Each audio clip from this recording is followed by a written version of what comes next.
Isang swerteng hapon muli sa inyong lahat. Nagbabalik na naman ako para sa update ng ating 5pm draw ng PCSO.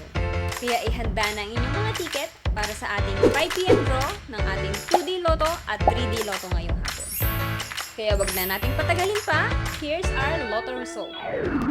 For 2D Lotto, the winning numbers are 30 and 6 in exact order. Pwedeng manalo ng 4,000 pesos pag nag-match ang iyong mga number in exact order. 2,000 pesos naman para sa Rambolito System Play. Para naman sa 3D Lotto, the winning numbers are 5, 6, and 8 in exact order. Pwedeng manalo ng 4,500 pesos pag nag-match ang iyong mga number in exact order. 750 to 1,500 pesos naman para sa Rambolito System Play.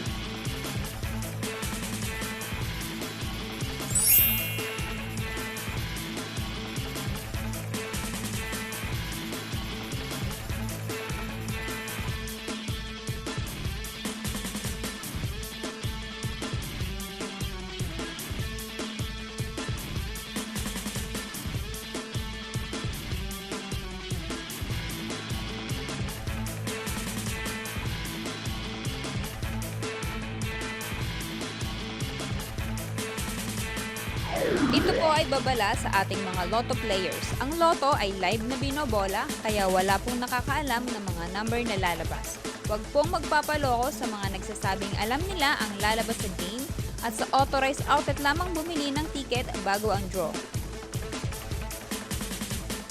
Para maklaim ang inyong prize, pumunta lang sa authorized Lotto outlet pag nanalo ka ng umabot sa 20 to 10,000 pesos. For more than 10,000 to 300,000 ang panalo nyo, sa PCSO branch na pinakamalapit sa inyong lugar, pwedeng i-claim ang prize with 2 valid IDs. At kapag ikaw naman ang jackpot winner, i-present ang iyong ticket with 2 valid ID sa PCSO main office located at Shaw Boulevard, Mandaluyong City.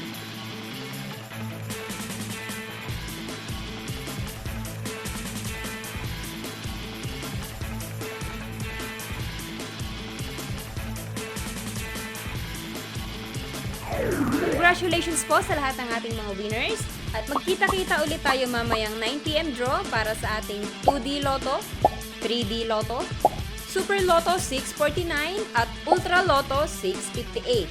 Maraming salamat at huwag kalimutang mag-like, follow, and subscribe sa Lotto Result para updated ka lagi. And do comment below if you have questions about Lotto Result. Maraming salamat.